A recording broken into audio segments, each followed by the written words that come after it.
This show is produced by the Hartman Media Company. For more information and links to all our great podcasts, visit hartmanmedia.com. Welcome to the American Monetary Association's podcast, where we explore how monetary policy impacts the real lives of real people and the action steps necessary to preserve wealth and enhance one's lifestyle.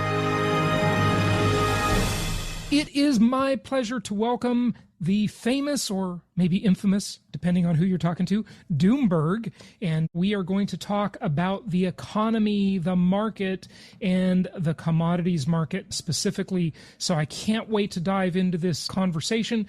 He is coming to us from the Midwest, a very general location. And it's great to have him on. Doomberg, welcome. How are you? Jason, I'm fantastic. And it's a real honor to be on your show. Thanks for having us. Yeah, it's great to have you. And, I just want to maybe start by asking you a very big, broad, general question and take it wherever you like. But in this crazy time in which we are living, what's going on? What should we expect from the new year? I mean, wow. There are so many cross currents, so many conflicting data points. The economy, if you never believed it before, you'd have to agree that it's a big, giant Ponzi scheme. What are you thinking about and working on nowadays? And what's your thought for our very delicate future? Yes. So I'd say the number one thing that is on our radar and that we write the most about is the ongoing train wreck of the energy crisis that started in Europe and has sort of snapped through our delicate just-in-time supply chains like a whip and found its way over to China, which through a lot of economic mismanagement has become the manufacturing center of the world. And China's response to the energy crisis that started in Europe is creating even more supply chain issues. We think that energy crisis is going to feed into substantial price shocks in the food space. We've been writing about this for several months. The world is just sort of catching up to it now. You're scrolling through a piece that we put out recently called "There's Not Enough Oil." Right. Part of the genesis of the energy crisis that we are experiencing today is due to the fact that the environmental movement and global warming anti-fossil fuel movement has successfully created a scenario where funding for development and exploration has been choked off in these sectors. And one of our overarching themes is energy is life. And if you choke off energy supply, you're really deciding who lives and dies, because the price elasticity for demand of energy is really just the price elasticity of demand for life and who can afford to pay it. And so absolutely. Energy is in everything. That cost is embedded in every product and service. It hits the poor and the lower end, the lower middle of the economic spectrum the hardest. Just in the driving element alone is interesting. You look at these rich areas around the U.S. and probably around the world, I guess, but around the U.S., it's very obvious. You look at a place like Aspen, Colorado, beautiful place, been there many times. I have friends that live there. And, all of the people that serve the wealthy in Aspen are commuting from what's called down valley. The housekeepers, the gardeners, the handymen, the everything. When I used to live in Newport Beach, California, Southern California, all of the people serving us rich people in Newport Beach were coming from what's called the Inland Empire. And when the price of gas goes up, they are affected. Your gardener who has to drive an hour to get to his customer base, because that's where the money is, right? Go where the money is. That's what they do. That is a huge impact on them. It's so unfair the way they are literally depriving these people of life. As you say, energy is life. It's absolutely true. And it's going to get a lot worse. I think so. The charts we're looking at on the piece that you've pulled up, the top chart is U.S. crude oil production, which looks like it's on the way to potentially recovering to pre-COVID levels, but it's still substantially behind. But that's actually a bit of a mirage, because the next chart down shows you that because of this funding for, the anti-fossil fuel movement has led to a choking off of funds, and all of these Wall Street money managers are committing to, not investing in the fossil fuel industry. What you're actually seeing is a decapitalization of pre-existing wells that were drilled but not complete. And so the analogy we used in this piece was, if you're going to, let's say, mine for gold, you have to open up a cut, you have to strip. What you're looking at in this chart is since COVID, the industry is no longer opening up new cuts. They're just mining cuts that are already opened. And in this case, they are completing wells that have already been drilled. And the inventory of, they're called DUCs, drilled but uncompleted wells, has been shrinking at an alarming rate. And this is de facto, by definition, it's not sustainable. So if you scroll back up to the U.S. Production chart, now the U.S. is not the world, but it's an important player in the world. It's one of the largest oil producers in the world, might be still the largest oil and gas producer for sure. Even maintaining this declined level of production post-COVID is going to be more and more challenging, because it's very clear. You can just do the math. The industry is not spending the capital for a variety of reasons, not just anti-fossil fuel movement, but also they destroyed a lot of investor capital before COVID.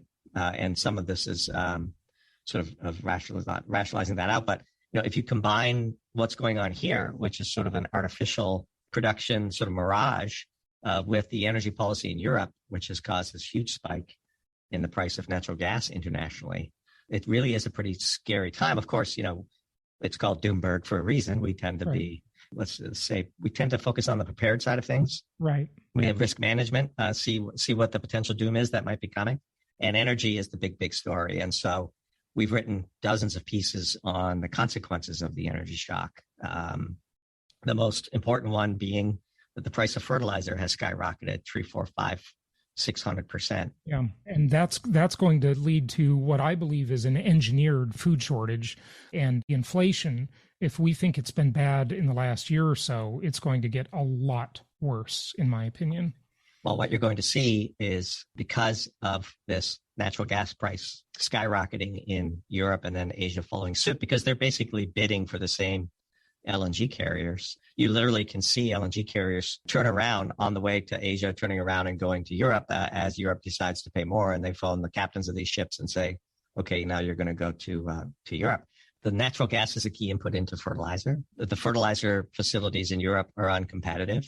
The U.S. has a crazy energy policy of its own. We have enormous amounts of natural gas that is basically stranded here because we have limited LNG export capacity.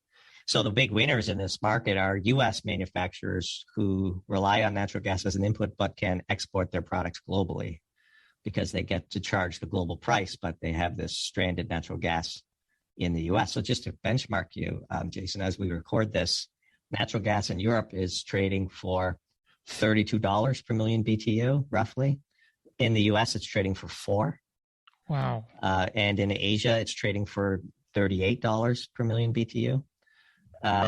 But another big trend from this is that, because of mismanaged economic policy for decades, we allowed China to take over the manufacturing of almost everything. Yeah. And China now is experiencing this energy crisis and deciding which industries will get turned off and which ones get to remain. And they're doing so through the lens of their own domestic stability. Right.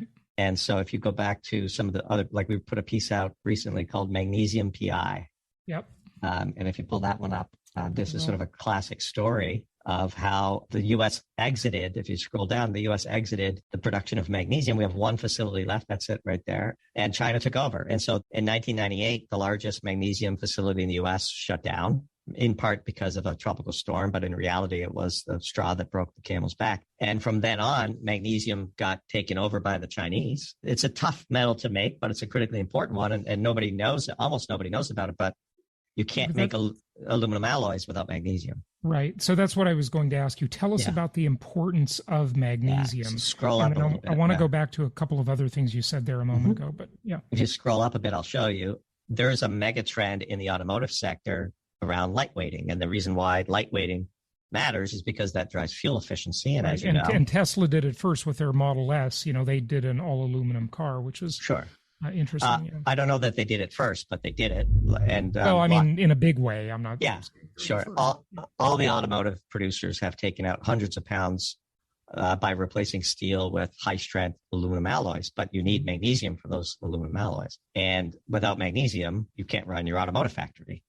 And if China produces 85% of the world's magnesium now, and they do, and if you scroll down, you can see what happened to the price of magnesium when China decided that they weren't going to allow magnesium producers to hog the energy. Keep going down. There's the price of magnesium. Oh, wow. Yeah. And so that has to find its way down the supply chain, You can't have the price of magnesium go up 5x and then stabilize at 3.5x without those prices being passed on down the chain. And this is 85% of the market, Jason. This is not just, LNG boats representing a small percentage of the energy crisis. This is basically the entire market. And so we close the piece by saying, look, certain critical raw materials are difficult to make, but we should do it here. Yes, they're environmentally challenging. We should help the producers offset those costs. Nobody wants a big, dirty factory polluting the rivers and lakes. They do in China. I mean, they're allowed to in China. This is how they take the market over. But allowing China to abuse its environment so it can flood the world with cheap goods and put our manufacturers out of business is just simply dumb policy.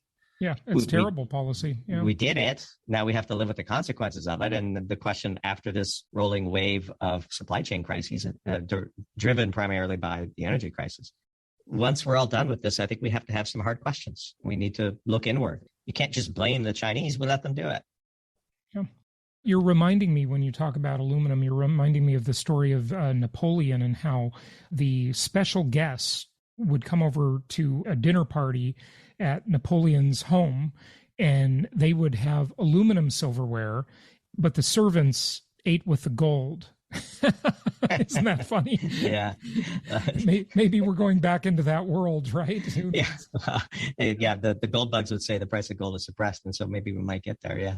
Yeah, of course. Well, yeah. Check out, by the way, on that note, check out the GATA website, the Gold Antitrust Action Committee. It's pretty interesting stuff. Well, said that to the listeners before. Yeah. So when is the jig up from this? There's always sort of a supply demand curve when we talk about this stuff. You've laid out the case, and I agree with you that this is very disconcerting. But when does it hit? I mean, you reminded me of when candidate Obama back in 2008 said that he hoped gasoline would become $7 or $8 a gallon, and the agenda there was to get everyone to drive his proletariat electric cars. I mean, when does this really hit? How long does this take to feel this pain? You're touching on the answer, which is ultimately it ends in political revolution if you take it to the extreme. So even Joe Biden has realized early on, we wrote a piece called America's Energy Strategy is Bonkers. It's an old one. You no need to pull it up. But President Biden and his team started their presidency by the very first thing he did symbolically was kill the Keystone Pipeline, which would have brought, I would say, a friendly oil from a trusted trading partner, Canada. That's fine. They put a federal moratorium on drilling on federal lands, a national moratorium, on drilling for oil and gas on federal lands. They've since undone that.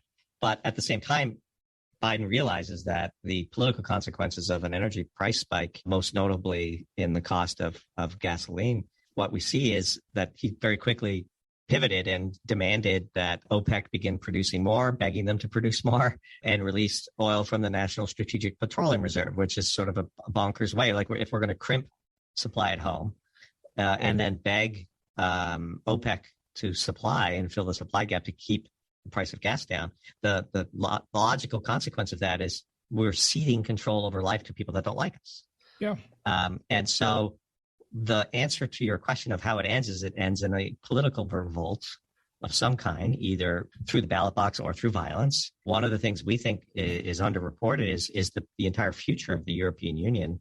If they had a record cold snap at the beginning of this month, doesn't look like the forecasts are going to have that materialize, thankfully. But if they did, and they're depleting their natural gas supplies so quickly, they're turning off nuclear power plants, and they're beholden to Vladimir Putin for supplying the gas that they need. Yep. They're one violent cold snap away from political uprising. And I just think physics is undefeated. We're putting out a piece tomorrow on the New England energy market. It's no different than Europe. Physics is just undefeated. And ultimately, the bill has to be paid. And I think the bill will be paid in political terms.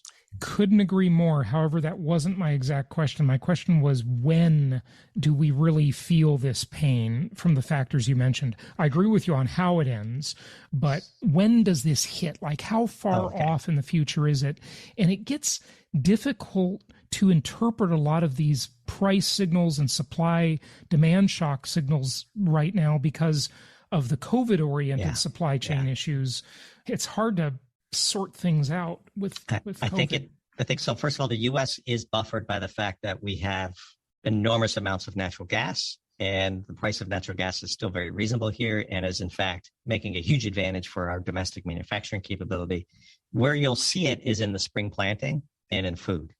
And that is only months away because even the U.S.'s abundant supply of natural gas does not insulate American farmers from the fertilizer costs because fertilizer is a global market and the U.S. doesn't make much of it. Now, the few facilities we do have that are making fertilizer are enjoying robust profits because they get to sell at the global price. And we're already seeing demands from the Senate that fertilizer makers be investigated for gouging, when in reality, it's nothing more than a response to, bundled energy policy in Europe. So I think in early 2022, we are going to see first in the poorer countries, but eventually finding its way to sort of the Western democracies, we're going to see massive price spikes in food.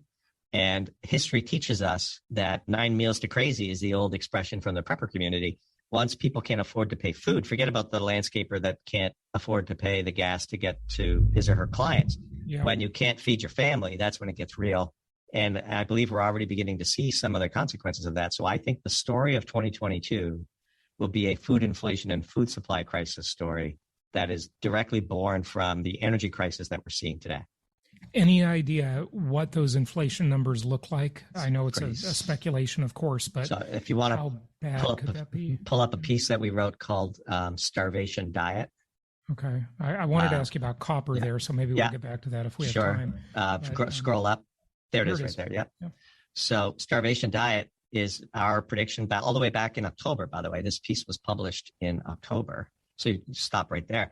That's the 20-year chart of the price of fertilizer. It's now at $11.50 on this chart, if you can believe it. So, just compared to, this is North American fertilizer has tripled in price since pre-COVID.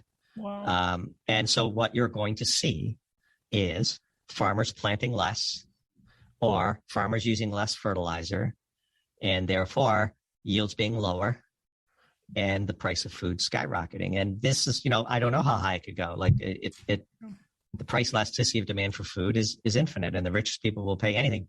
Jason Hartman is going to buy groceries. The price when you check out is I wouldn't say you're agnostic to it, but you will prioritize food over anything. And so you will pay the price.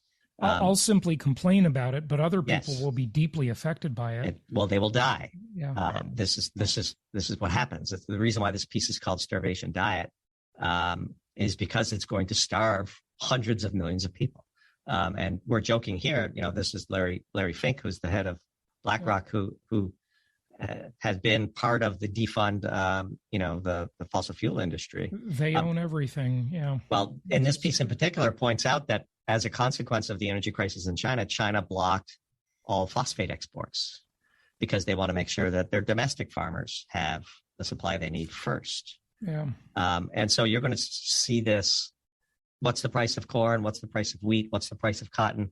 And there's second and tertiary orders of damage here that we haven't even written about yet.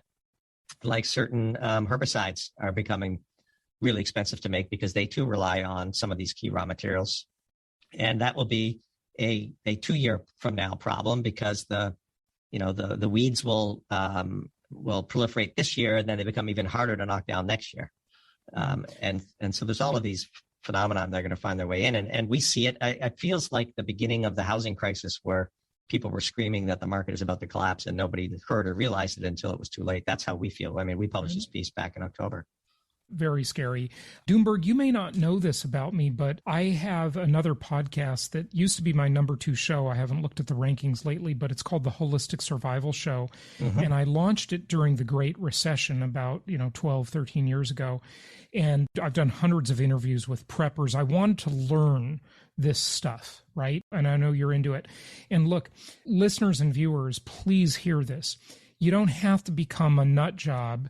You don't have to, stock up on refried beans and live in the woods to just be smart and responsible. And this is also just an economic thing. It's an inflation hedge. I don't think there's any doubt that to one degree or another, what you say is going to come true.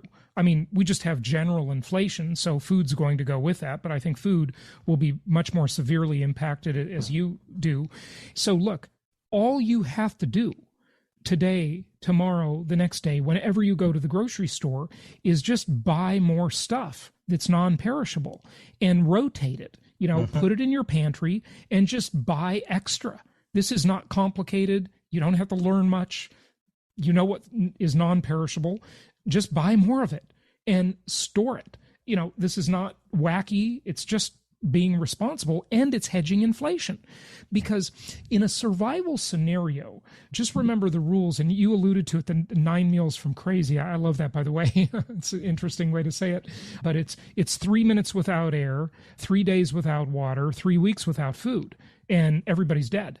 And, that's the rule. So if you have enough to last more than 3 weeks, that's the survival strategy. And in the bug out bag, which is your portable supply that should be in the trunk of your car, and also a couple of them, one for each family member, you have 3 days worth of food and water. And that's what gets you through a crisis. This is just smart. It's not the end of the world necessarily. It's maybe the power goes out.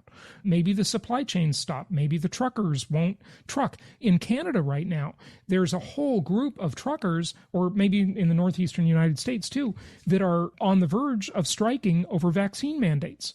And, if the truckers stop, the food is gone. And if you've ever lived in a crisis, hurricane, whatever, you have seen how fast the store shelves just empty. They'll just empty. It happens in hours sometimes. So the way we frame it, Jason, and I'm sure this will resonate with you, we wrote a piece called One Flew Over the Prepper's Nest. I saw that one. Yeah. Basically, we view the fact that the retailers are willing to store inventory, the just-in-time supply chain, means that you have to increase the working capital of your home. We view our homes as a factory, and the product of our factory is the health and well-being of our family.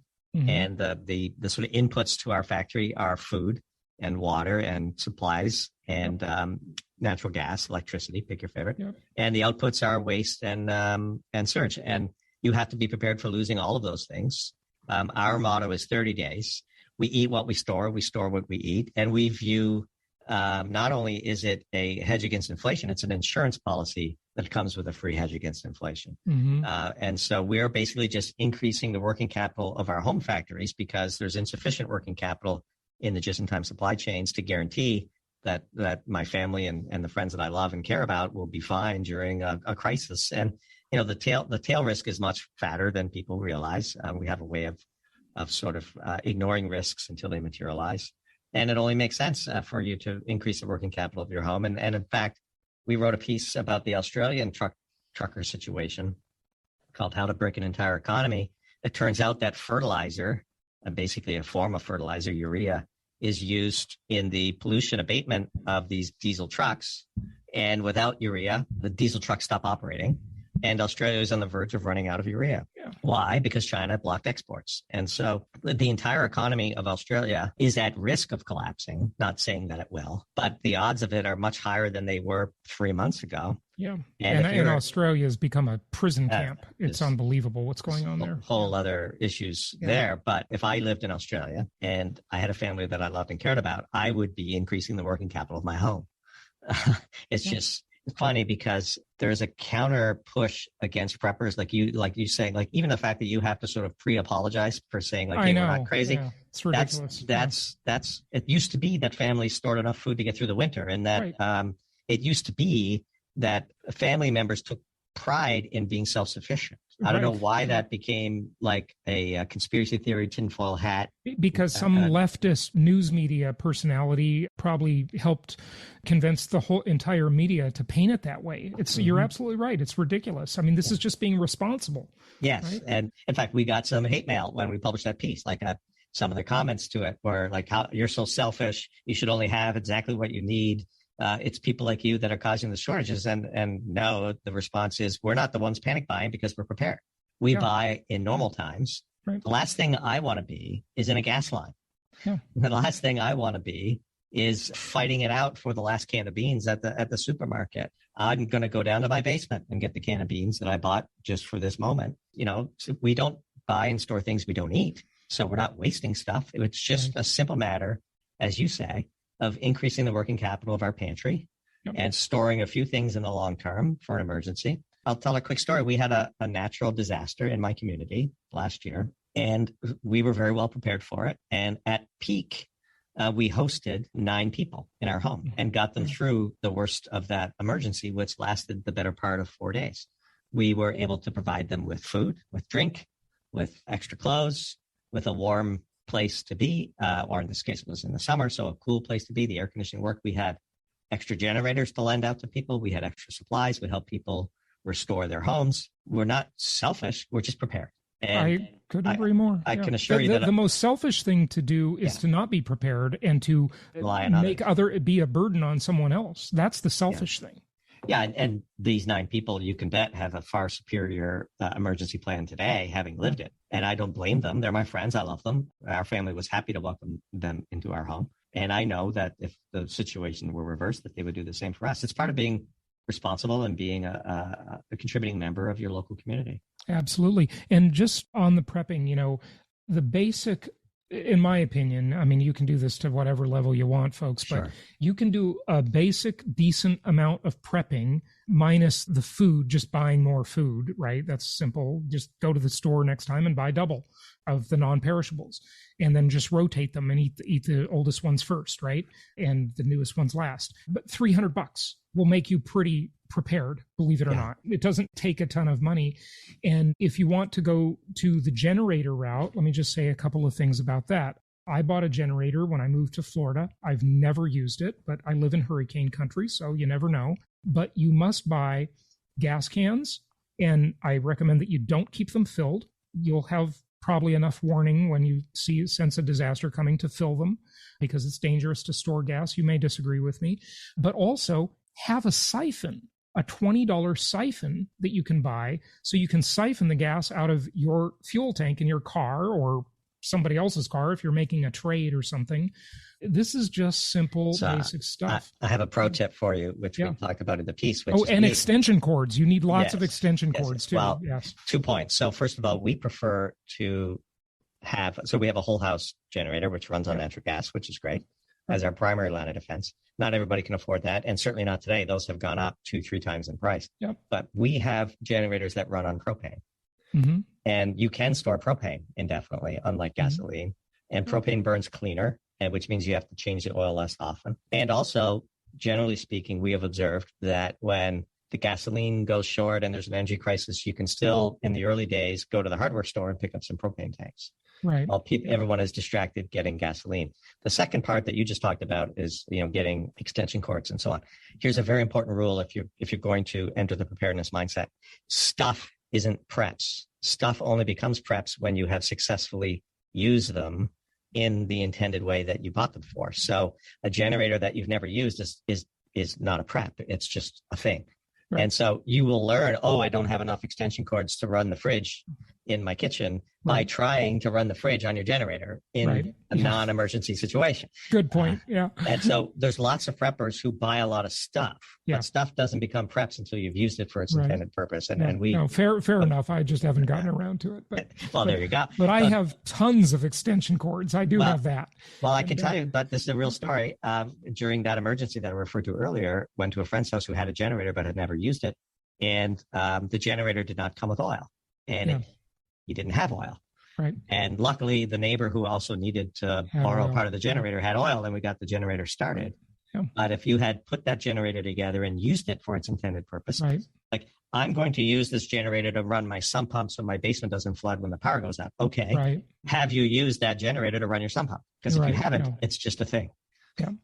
So, that's just one of the agreed and fair enough. Absolutely. With the portable generators, one of my friends says you should make a double male cord, and I'm kind of scared to use that. They don't sell them. I wouldn't do that. Yeah, I think that's risky. Anything that circumvents the need for a professional electrician is not something I'm willing to do. I didn't make one, but at least I know how. I mean, we have with the whole house generator, we have an entire second set of electricity network basically that flips on automatically. But even that won't last but for a few days. And our whole strategy is we're prepared for 30 days because if the world's gotten to the point where that's not good enough, we probably don't want to participate in it anyway. Yeah, fair enough. That's true. And, a lot of this stuff becomes a bartering tool. in a survival situation. Sure. So that's the other thing. And have a sense of community so that you have people you can rely on. That's important. One thing I notice in the prepping world, people always seem to forget is communication. I recommend everybody buy a ham radio, but interestingly, don't get a license, because when you get that license, you give the government a preemptive search warrant to come in and inspect your equipment. And I don't want to do that. You're allowed to use the ham radio in emergencies legally. And I recommend everybody should have a ham radio, just a small basic ham radio that doesn't rely on cell phone towers or cell phone networks or anything like that, so that you have some communication. Mm-hmm. Yeah. This is, and we could go. You and I, I'm sure, could speak for hours on the topic. We could. But let's wrap it up with some action steps. We talked about the prepping stuff. We don't need to do that anymore. But economically and financially, what should some of the listeners do, Doomberg, to prepare for the upcoming year? This is obviously a time of crisis, and I think the worst of the economic side hasn't hit yet. But interestingly, at the same time, I think this asset bubble is just going to continue for the foreseeable future, because they're just going to pump more money into the system, and the rich are going to get richer, even if there is a massive food shortage and a crisis and all of that. It's like conflicting stuff. Both can happen at the same time, at least I think. What do you think about that? Yeah, I think, we don't give investment advice on Doomberg, but we would advise people to consider that they should sharpen and diversify their skills. It never hurts to learn something new, including some of the basic skills of life, like woodworking and welding, and understand how all of the key systems in your home work and how to repair them in the absence of external help. Because when COVID first hit, the garbage stopped coming, and you needed the garbage man stopped coming in our neighborhood for 3 weeks, and people literally didn't know how to deal with that. And then, as we say, the best time to panic is to panic early. And so, a little bit of a pre-panic buying before inflation comes, and especially of the key goods. One thing we always advise people is, especially for prescription drugs, if the pharmacy isn't open and you have certain drugs that you need that are life critical, it'd be wise to have a robust supply of that. And then from an investment perspective, I would say we have a strategy of we earn in fiat, we save in real assets, and we invest privately where we can affect the outcome. We're not big participants in the stock market. We're not very good timers of it. And I personally can't be motivated to buy something that I know is essentially a greater fool's trade. And so we don't mind earning in the fiat system. We save by buying real assets like land and gold. And then we invest privately where our skills can directly impact the outcome. And that's the strategy that we execute. And then since we're not in the stock market, it's very difficult for us to give sort of direct financial advice. And by the way, we're not registered financial advisors. We hold no licenses, and it would be illegal for us to do so. So we don't.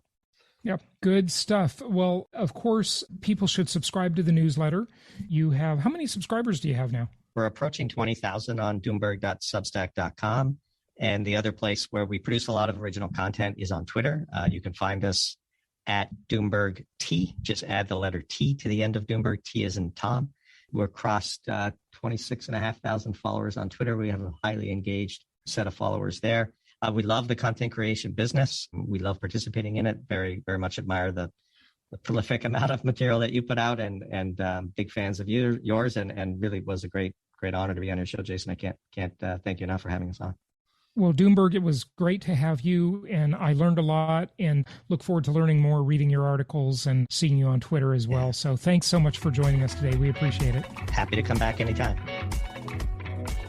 Thank you so much for listening. Please be sure to subscribe so that you don't miss any episodes. Be sure to check out the show's specific website and our general website, hartmanmedia.com, for appropriate disclaimers and terms of service. Remember that guest opinions are their own, and if you require specific legal or tax advice or advice in any other specialized area, please consult an appropriate professional. And we also very much appreciate you reviewing the show. Please go to iTunes or Stitcher Radio or whatever platform you're using and write a review for the show. We would very much appreciate that. And be sure to make it official and subscribe so you do not miss any episodes. We look forward to seeing you on the next episode.